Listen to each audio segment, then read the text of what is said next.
Hello dear student. मैं हूं doctor अमल कुमार और आज हम लोग बीए समाजशास्त्र सोशियोलॉजी प्रथम सेमेस्टर फर्स्ट सेमेस्टर का अभी अभी यह एग्ज़ाम हुआ है।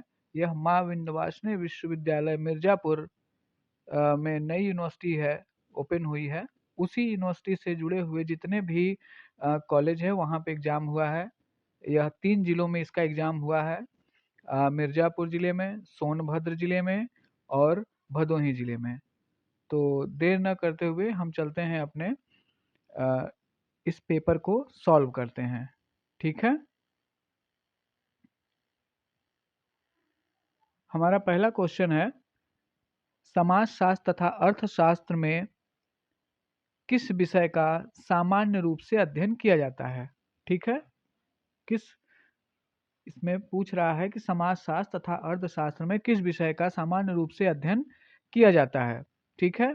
तो ये जैसे है, यहाँ जनजाति समूह दिया है, खाना बदोश समूह दिया है, पारिवारिक परंपराएं दिया है, तो ये तीनों नहीं होंगे। हमारा आंसर होगा डी, श्रम कानून, क्योंकि यह समाजशास्त्र और अर्थशास्त्र दोनों से जुड़ा हुआ है। ठीक है। नेक्स्ट चलते हैं हम। दूसरा क्वेश्चन हमारा क्या है? दूसरा क्वेश्चन है हमारा, समाज सामाजिक संबंधों का जाल है, यह किसने कहा है। तो ये बिल्कुल आप इंटर में अगर कोई सोशियोलॉजी पढ़ा होगा तो भी जानता होगा। इसके हैं मैकाइवर एवं पेज। तीसरा क्वेश्चन पे चलते हैं हम लोग। तीसरा क्वेश्चन है, सोसाइटी पुस्तक के लेखकों के नाम है, मतलब सोसाइटी पुस्तक किसने लिखा है। यह भी सिंपल है, अगर आप शुरुआती दौर में पढ़े होंगे तो आप जानते होंगे। इसके भी हैं मैकाइवर एवं पेज। ओके। नेक्स्ट क्वेश्चन देखते हैं हम। चौथा क्वेश्चन है, सामुदायिक भावना की अभिव्यक्ति में शामिल नहीं है। ठीक है ना, सामुदायिक भावना की अभिव्यक्ति में शामिल नहीं है, यहाँ पे पूछ रहा है। तो ध्यान दीजिएगा, सामुदायिक भावना होती है जो एक तरीके से हम अपने आसपास के लोगों के साथ रहते हैं मिलजुल कर, उसी को सामान्य रूप से। तो यहाँ पहला ऑप्शन है, हम की भावना यह होता है, दायित्व या भूमिका की भावना यह भी होता है, निर्भरता की भावना यह भी होता है, स्वार्थ की भावना यह नहीं होता है। तो आंसर यही सही होगा। ठीक है। पांचवा क्वेश्चन चलते हैं हम। पांचवा क्वेश्चन है, समिति बनाया जाता है। तो समिति बनाया जाता है किसी विशिष्ट उद्देश्य जब होता है तभी समिति बनाया जाता है। तो आंसर बी सही होगा। फिर उसके बाद है हमारा छठवां क्वेश्चन है। छठवां क्वेश्चन है, निम्नलिखित में से कौन सी विशेषता समुदाय से संबंधित नहीं है। ठीक है ना, समुदाय आप पढ़े होंगे तो जानते होंगे। तो यहाँ पर ऑप्शन दिया हुआ है, निश्चित स्थानीयता, सामुदायिक भावना, सामान्य जीवन, ऐच्छिक सदस्यता। ठीक है ना। तो ये जो समुदाय की पूछ रहा है कि संबंधित नहीं है, तो बिल्कुल सिंपल बात है, ये इसमें ऐच्छिक सदस्यता जो है यह नहीं, संबंधित नहीं है। क्योंकि समुदाय में हर व्यक्ति अनिवार्य रूप से सदस्य होता है, इसमें कोई अच्छी सदस्यता वाली बात नहीं है। नेक्स्ट चलते हैं हम। सातवां क्वेश्चन हमारा है, मनुष्य का एक समूह है जिसे सामान्य उद्देश्यों को प्राप्त करने के लिए संगठित किया जाता है, उसे कहा जाता है। ठीक है। तो वही इसको भी समिति इसका आंसर होगा। जब भी किसी विशेष उद्देश्य के लिए मनुष्यों का संगठन बनता है तो उसे हम समिति कहते हैं। नेक्स्ट चलते हैं। नेक्स्ट है आठवां क्वेश्चन, रक्त संबंधी रक्त संबंधी नातेदार के उदाहरण है। ठीक है ना, जो ब्लड रिलेटिव होते हैं उनको क्या कहेंगे। पति पत्नी यह नहीं होंगे, भाई बहन यही आंसर सही है। दामाद ननद ये नहीं होगा, तो भाई बहन आंसर आपका सही होगा। ठीक है। नेक्स्ट क्वेश्चन चलते हैं हम। नेक्स्ट क्वेश्चन है, बहुसंस्कृतिकता समर्थन करती है। ठीक है, बहुसंस्कृतिकता समर्थन करती है। ऑप्शन ए है सांस्कृतिक आत्मसात करना, सांस्कृतिक विविधता की मान्यता, सांस्कृतिक श्रेष्ठता, सांस्कृतिक प्रभुता। तो आंसर आपका बी सही होगा, सांस्कृतिक विविधता की मान्यता। ठीक है। नेक्स्ट क्वेश्चन चलते हैं हम। 10वां क्वेश्चन है हमारा, सामाजिक संरचना की अवधारणा का सर्वप्रथम प्रयोग करने वाले विचारक का नाम क्या है? ठीक, एक बात मैं अभी बताना आप लोगों को भूल गया, इसमें यह सीरीज बी है, जिसका सीरीज बी, चूंकि ए बी सी डी तक सीरीज है और सीरीज बी है, क्वेश्चन थोड़े से आगे पीछे होते हैं, नहीं तो सारे क्वेश्चन वही होते हैं। ठीक है, तो 10वां क्वेश्चन हमारा, सामाजिक संरचना की अवधारणा का सर्वप्रथम प्रयोग करने वाले विचारक का नाम क्या है? ठीक है, तो हर्बर्ट स्पेंसर ने सबसे पहले सामाजिक संरचना, सोशल स्ट्रक्चर की बात कही थी। नेक्स्ट चलते हैं। नेक्स्ट क्वेश्चन है, मुख्य परिस्थिति की अवधारणा किसने दी है? अब देखिए, थोड़ा इसमें बिंदवासिनी ने, अभी फर्स्ट टाइम एग्जाम करा रहे हैं ये लोग, इसलिए कुछ एग्जाम में, कुछ इस सोशोलॉजी के क्वेश्चन में कुछ टफ क्वेश्चन भी पूछे हैं, जो कि बीए के बच्चों के लिए टफ होगा ये। ठीक है, कोई बात नहीं, हम आंसर बताते हैं आप लोगों को। इसका आंसर 11वां का है, मुख्य परिस्थिति के बारे में ईटी हीलर ने बात कही है। ठीक है, ईटी हीलर ने, हालांकि अगर आप नेट पे खोजेंगे तो कुछ और मिलेगा, लेकिन अगर बुक में, कोई अच्छी सी बुक में ढूंढेंगे तो ये ईटी हीलर, मुख्य परिस्थिति, ठीक, मतलब की स्टेटस। नेक्स्ट क्वेश्चन चलते हैं। 12वां क्वेश्चन है, राज्यसभा का सदस्य होना निम्नलिखित में से किसका उदाहरण है? तो जाहिर सी बात है, राज्यसभा का सदस्य होना, ये एक ऑप्शन है अर्जित, परिस्थिति प्रदत्त, परिस्थिति संकुल, तो ये अर्जित होगा। ठीक है ना, ये अर्जित, कोई व्यक्ति अपने दम पे इस पद को प्राप्त करता है। ठीक है, नेक्स्ट चलते हैं। 13वां क्वेश्चन है, निम्नलिखित में से किसने सबसे पहले जनजातियों की अवधारणा को विस्तार से स्पष्ट किया है? ठीक है ना, अब यहाँ पर ये है आपका, हाँ, अब देखिए यहाँ पर आपको थोड़ा समझने वाली बात है। यह क्वेश्चन जो है, यहाँ देखिए, ये जो शब्द लिखा है, ये गलत शब्द लिखा है, यहाँ पे जनजातियों लिख दिया है, जो कि आप यहाँ पर देखेंगे, इंग्लिश वाला शब्द देखेंगे तो ये फोकवेज है, फोकवेज। फोकवेज मतलब होता है जन रीति। तो कभी कभी आपको यह ना समझे, चूंकि जाहिर सी बात है, यह क्वेश्चन निम्नलिखित में सबसे पहले किसने जनजातियों की अवधारणा को भी, अवधारणाओं को विस्तार से स्पष्ट किया था, तो जनजातियों के बारे में सबसे पहले किसने किया था, ये तो संभव ही नहीं बताना। तो यह जनजाति चूंकि दूसरी चीज है, और ये होता है जन रीति। ठीक है ना, तो जन रीतियों के बारे में सबसे पहले समनर ने किया था, चूंकि इनकी बुक का नाम भी था फोकवेज, समनर के, आप पढ़े होंगे। ठीक है, नेक्स्ट चलते हैं हम। हाथ धो हाथ धोकर खाओ, यह निम्नांकित में से किसे दर्शाता है? ठीक है ना, हाथ धोकर खाओ मतलब खाना खाओ, तो यह क्या है? जनरीति है, प्रथा है, लोकाचार है, सामान्य व्यवहार है।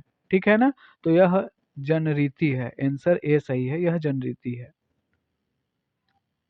15वां क्वेश्चन है, समाजशास्त्र क्या है? ठीक है, व्यक्तिगत व्यवहार का अध्ययन, समाज और सामाजिक संबंधों का अध्ययन, राजनीतिक संस्थाओं का अध्ययन, सामाजिक समूहों का अध्ययन। तो आंसर है समाज और सामाजिक संबंधों का अध्ययन। ठीक है, नेक्स्ट क्वेश्चन देखते हैं। समाजशास्त्र सामाजिक व्यवस्था और प्रगति का विज्ञान है, निम्नलिखित में से किसने कहा है? तो ये तो अगस्त कामटे महोदय ने कहा है। ठीक है, नेक्स्ट चलते हैं। निम्नलिखित में से कौन समाजशास्त्र की विशेषता नहीं है? ठीक है ना, निम्नलिखित में कौन समाजशास्त्र की विशेषता नहीं है? तो सैद्धांतिक विज्ञान, सामाजिक विज्ञान और नैतिक विज्ञान, सामान्यीकरण वाला विज्ञान। ठीक है, तो अब यहाँ पर आप देखेंगे क्या क्वेश्चन पूछा, निम्नलिखित में से कौन समाज शास्त्र की विशेषता नहीं है? ठीक है, इसको, हालांकि इसमें आप अगर पढ़ेंगे तो समझ में यह आ रहा है कि लगभग सभी यह समाजशास्त्र की विशेषताएं जैसी ही लग रही हैं। ठीक है ना, तो अगर सबसे, चूंकि सैद्धांतिक विज्ञान होता है, सामाजिक विज्ञान भी होता ही है, नैतिक विज्ञान थोड़ा, ये नॉर्मेटिव साइंस जो है, इसी में थोड़ा यह नहीं हो सकता है, और सामान्यीकरण वाला विज्ञान यह भी है ही। तो थोड़ा हो सकता है यह इस क्वेश्चन को हटा दे या इसमें कुछ संशोधन कर दे यूनिवर्सिटी, लेकिन अगर आंसर मानेगा तो यही मानेगा, सी। ठीक है, अब हम नेक्स्ट चलते हैं। 18वां क्वेश्चन है, समाज शास्त्र का मानव शास्त्र से घनिष्ठ संबंध है क्योंकि दोनों अध्ययन करते हैं। ठीक है ना, दोनों किस चीज का अध्ययन करते हैं, मानव शरीर का करते हैं, या मानव के सामाजिक जीवन का करते हैं, या राजनीतिक प्रणालियों का करते हैं, या आर्थिक उत्पादन का। तो जाहिर सी बात है मानव के सामाजिक जीवन का अध्ययन करते हैं। ठीक है, समाज शास्त्र वर्तमान समय के समाज का अध्ययन करता है, मानव शास्त्र थोड़ा प्राचीन समय के समाजों का। ठीक है, नेक्स्ट क्वेश्चन चलते हैं। समुदाय की मुख्य विशेषता, प्रमुख विशेषता, तो सामान्य भूभाग, अस्थायी संबंध, कानूनी सत्ता, ये यही आंसर सही है, सामान्य भूभाग। नेक्स्ट चलते हैं। ट्रेड यूनियन किसका उदाहरण है? ठीक है, समुदाय, संस्था, समिति, सामाजिक वर्ग। अब ट्रेड यूनियन देखिए, ट्रेड यूनियन किसका उदाहरण है? यह एक समिति का उदाहरण है। ठीक है ना, यह समिति का उदाहरण है, क्योंकि यह उद्देश्यपूर्ण तरीके से एक ट्रेड यूनियन बनाया जाता है जिसमें बहुत सारे लेबर, मजदूर या कर्मचारी या किसी भी तरीके का एक लोगों का समूह बना के अपनी मांगों को रखा जाता है, तो उसी को यूनियन कहा जाता है। वह कई वर्गों में बन सकता है। नेक्स्ट चलते हैं हम लोग। द्वितीयक समूह होते हैं, छोटे और घनिष्ठ, यह तो प्राथमिक में होगा। अनौपचारिक, यह भी नहीं होगा। लक्ष्य उन्मुख व औपचारिक, यही आंसर सही होगा, द्वितीयक समूह। ठीक है, सी। नेक्स्ट चलते हैं हम। पशु समाज मुख्यतः आधारित होता है, रीति रिवाज यहाँ पे नहीं होगा, नैतिक नियम भी नहीं होगा, प्रवृत्तियों पर होगा, ये यही होगा, यही होगा, प्रवृत्तियों पर ही होगा। ठीक, और कानून भी नहीं होगा। ठीक है, नेक्स्ट क्वेश्चन चलते हैं हम। नेक्स्ट क्वेश्चन है, समाज शास्त्र शब्द किसने दिया है? अब देखिए, थोड़ा अगर सिंपल तरीके से पूछना चाहता तो बोलता है कि समाज शास्त्र के जनक कौन है, समाज शास्त्र के पिता कौन है, लेकिन अब यहाँ पे इन्होंने बना दिया कि समाज शास्त्र शब्द किसने दिया। तो यह भी चीज, बात तो एक ही है, बस दूसरे तरीके से कहा जा रहा है। तो इसीलिए मैं कह रहा हूँ कि थोड़े से टफ क्वेश्चन बनाए गए हैं। ठीक है, तो आंसर है अगस्त कामटे, इसको तो ऑप्शन भी पढ़ने की जरूरत नहीं है। नेक्स्ट चलते हैं। समाज शास्त्र के क्षेत्र में किसका अध्ययन शामिल है? समाज शास्त्र के क्षेत्र में किसका अध्ययन शामिल है? संस्कृति और धर्म का, परिवार और विवाह का, सामाजिक परिवर्तन का, सभी का। ठीक है ना, तो जाहिर सी बात है इसमें सभी हैं, तो इसलिए आंसर आपका सही होगा, डी। नेक्स्ट क्वेश्चन है, मैक्स वेबर द्वारा दी गई समाजशास्त्र की परिभाषा का आधार है सामाजिक क्रियाएं, सामाजिक संस्थाएं, सामाजिक क्रियाएं, सामाजिक एकता, सामाजिक संगठन। तो मैक्स वेबर सोशल एक्शन की बात करते हैं, तो इसलिए सामाजिक क्रियाएं आंसर सही होगा। ठीक है, नेक्स्ट चलते हैं। मूल्य होते हैं, इस मूल्य क्या होते हैं? राज्य द्वारा लागू केवल प्रथाएं, वांछनीय व्यवहार की अवधारणा, केवल परंपराएं, आंसर सी होगा, वांछनीय व्यवहार की अवधारणाएं। ठीक है, नेक्स्ट क्वेश्चन है, नेक्स्ट 27वां क्वेश्चन है हमारा, राज्य का आवश्यक तत्व है, धर्म, परिवार, संप्रभुता, नातेदारी। राज्य की बात है तो यहाँ पर संप्रभुता आंसर सही होगा। 28वां क्वेश्चन देखते हैं, निम्नलिखित में से कौन समाज शास्त्र को सामूहिक प्रतिनिधानों का अध्ययन करता है? सामूहिक प्रतिनिधानों का अध्ययन करते हैं दुर्खिम महोदय, तो दुर्खिम कहाँ है? डी। ठीक है, 29वां क्वेश्चन है, मनोविज्ञान समाज शास्त्र से भिन्न है क्योंकि यह मुख्यतः केंद्रित है सामाजिक संस्थाएं, सामाजिक संरचना, व्यक्ति की मानसिक प्रक्रियाओं पर, और सामाजिक मानदंड। तो यही आंसर सही होगा, सी, 29 का। ठीक है, नेक्स्ट चलते हैं। द सोशल ऑर्डर पुस्तक के लेखक बिल स्टीड होंगे, बिल स्टीड कहाँ है? सी। नेक्स्ट चलते हैं, 31, निम्नलिखित में से अध्ययन की कौन सी पद्धति मानवीय उन्मुख से संबंधित है? असहभागी अवलोकन, साक्षात्कार, लोक विधि विज्ञान। तो ये लोक विधि विज्ञान होगा, एथनोमेथोडोलॉजी। ठीक है। नेक्स्ट क्वेश्चन, समाजशास्त्र के लखनऊ संप्रदाय के प्रणेता किसे माना जाता है? तो उन्हें राधा कमल मुखर्जी को माना जाता है।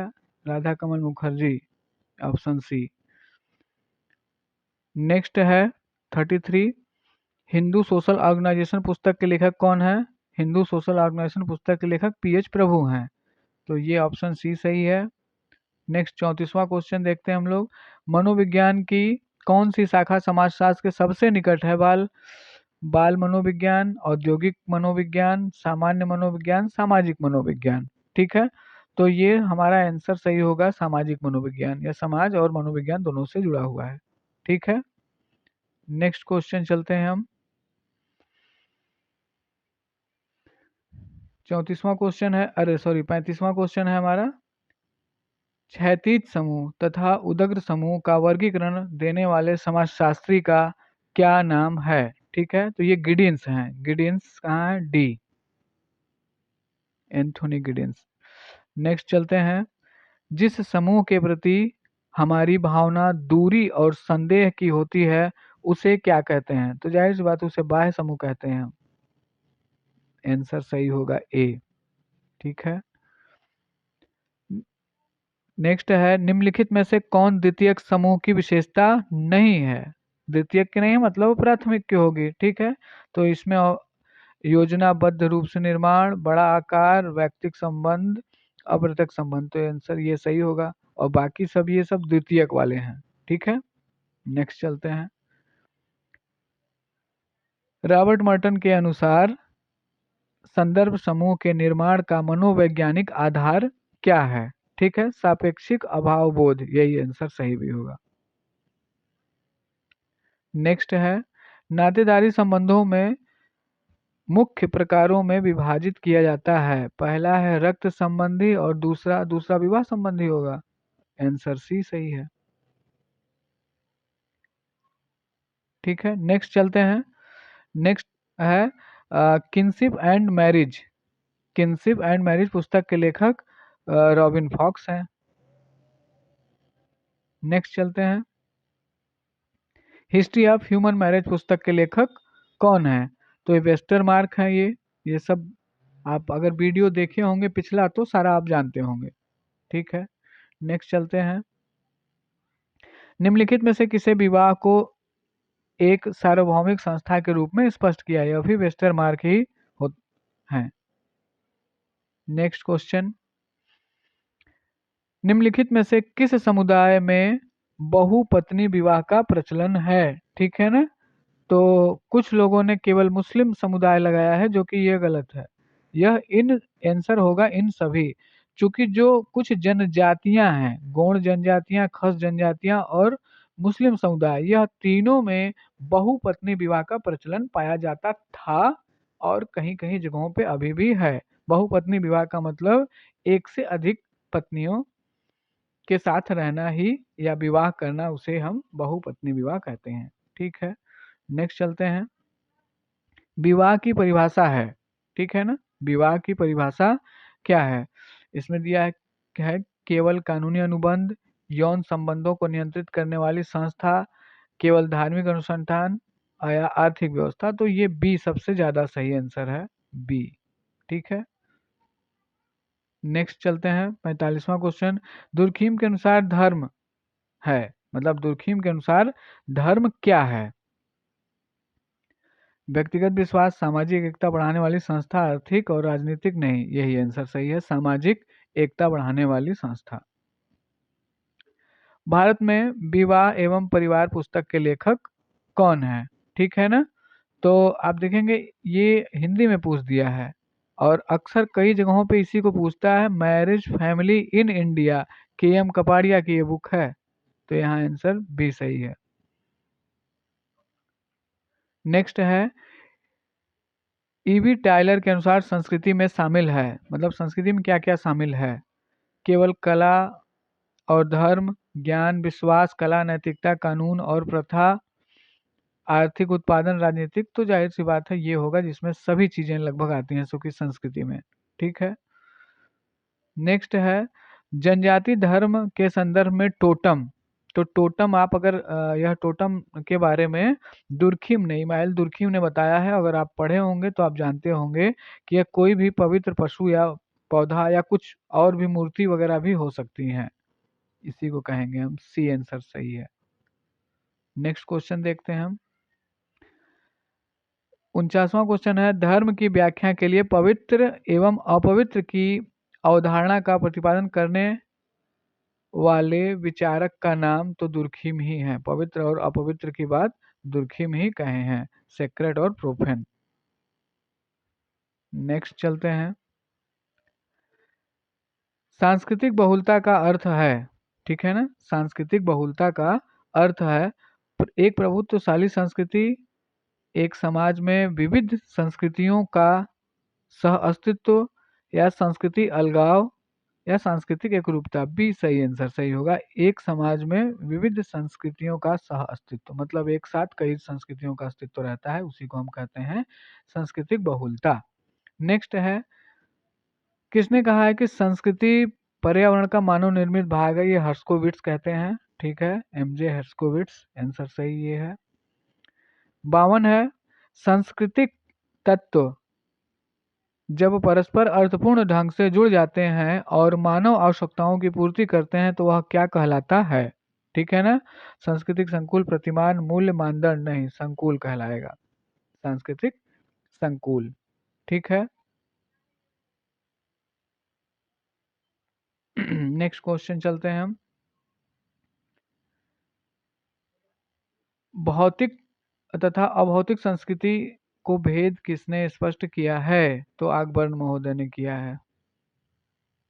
सांस्कृतिक सापेक्षवाद का विरोध करता है। नेक्स्ट क्वेश्चन है, सांस्कृतिक सापेक्षवाद का विरोध करता है। सांस्कृतिक अधिगम, संस्कृतिकरण, पर संस्कृति ग्रहण, निजातीय केंद्रीयवाद का, निजातीय केंद्रीयवाद, यह आंसर आपका सही होगा। नेक्स्ट है, बहुसांस्कृतिक समाज की विशेषता है। बहुसांस्कृतिक समाज की विशेषता है एकल संस्कृति, सांस्कृतिक एकरूपता, विविधता और समायोजन, सांस्कृतिक कठोरता। ठीक है, तो आंसर आपका सही होगा सी, विविधता और समावेशन। नेक्स्ट चलते हैं। नेक्स्ट क्वेश्चन है, बहुसांस्कृतिक समाजों में कौन सी प्रक्रिया सबसे अधिक दिखाई पड़ देती है? ठीक है ना, आत्मसात, एकीकरण, अलगाव या संघर्ष। ठीक है ना, तो ये एकीकरण दिखाई देगा। नेक्स्ट क्वेश्चन है, निम्नलिखित में से संस्कृति की कौन सी विशेषता नहीं है? ठीक है ना, प्राणी शास्त्रीय विरासत, मुझे लगता है यही आंसर सही है, यह एक प्राणी शास्त्रीय विरासत है। ठीक है ना, तो 57 का नेक्स्ट चलते हैं हम लोग। 58, 58, निम्नलिखित में से कौन सी विशेषता अभौतिक संस्कृति से संबंधित है? ठीक है ना, अभौतिक संस्कृति से संबंधित है, जैसे जटिलता, माप, माप का गुण, संचय वृत्ति, वैकल्पिकता का, इतना ये आंसर संचयी वृद्धि होगा। ठीक है, नेक्स्ट चलते हैं। नेक्स्ट क्वेश्चन है हमारा, निम्नलिखित में से किस विचारक ने संस्कृति के आधार पर सामाजिक परिवर्तन की व्याख्या प्रस्तुत की है? तो संस्कृति के आधार पर सामाजिक परिवर्तन की बात करते हैं सोरोकिन महोदय।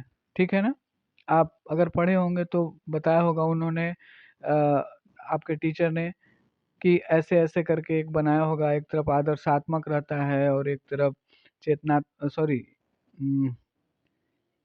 एक तरफ जो है बता रहे हैं, अभी आपको समझा देते हैं। ऐसे होता है, घड़ी के पेंडुलम के भांति समाज चलता है। एक एक स्थिति ये होती है, एक स्थिति ये होती है, यहाँ से ऐसे ऐसे इधर जाता है और इधर से इधर ऐसे जाता है। एक बीच में स्थिति आदर्शात्मक होती है, सबसे बेस्ट स्थिति यही होती है। एक तरफ चेतनात्मक होता है और एक तरफ भावात्मक होता है। तो इसी यही है इनका, सोरोकिन महोदय का सांस्कृतिक परिवर्तन ये पूरा। ठीक है, नेक्स्ट क्वेश्चन चलते हैं हम।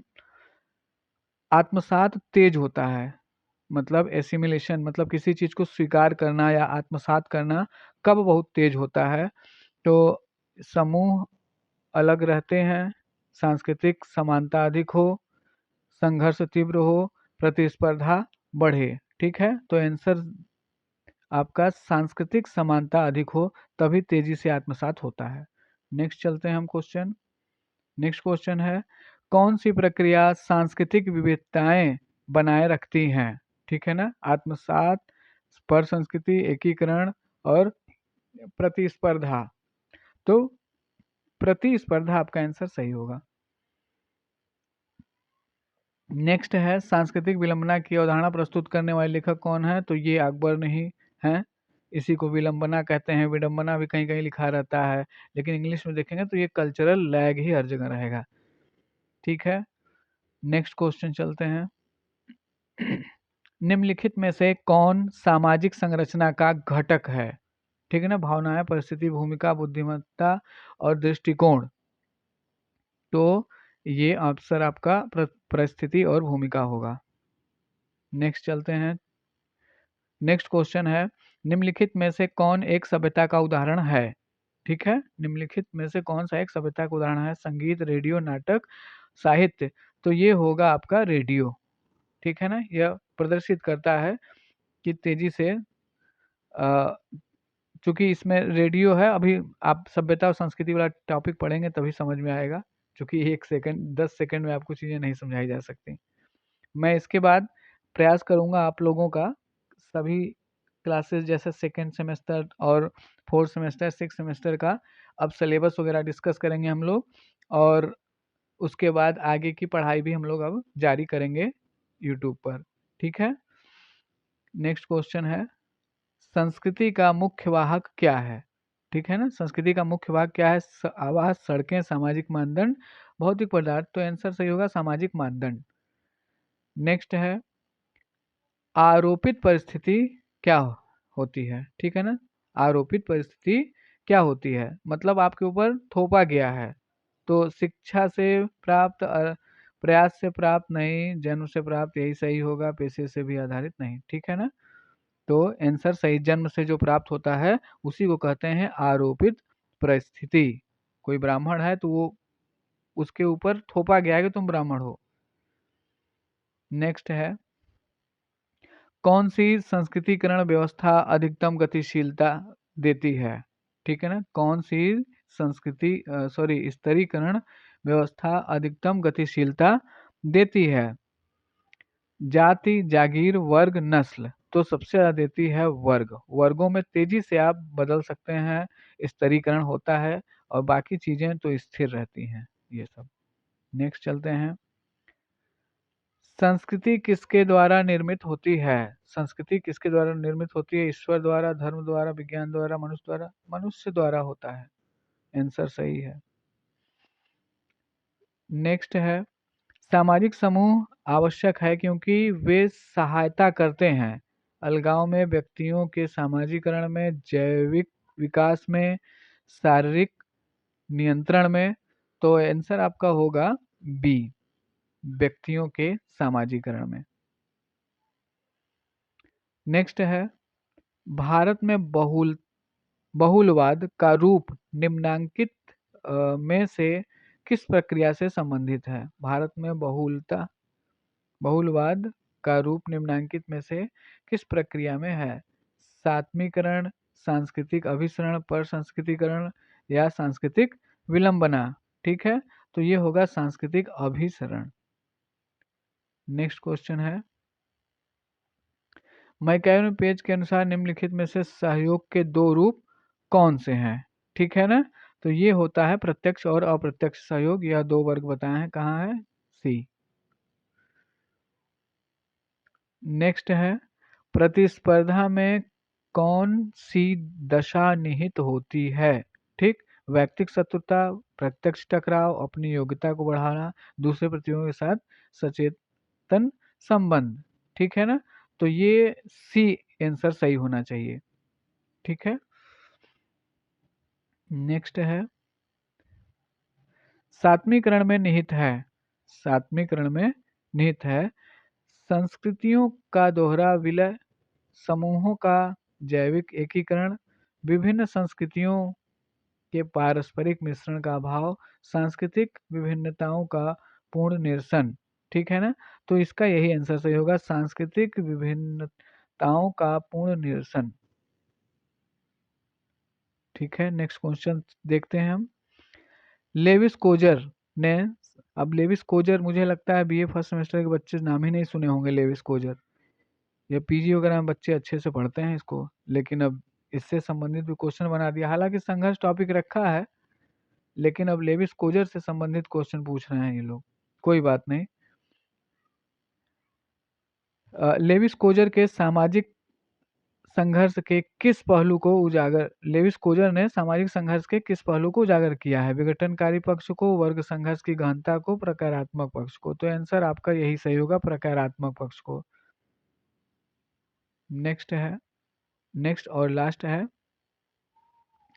कौन सी स्तरीकरण व्यवस्था अधिक कठोर है? वर्ग व्यवस्था, जागीर, जाति व्यवस्था, पेशेगत व्यवस्था। ठीक है ना? तो यह जाति व्यवस्था सबसे कठोर स्तरीकरण है।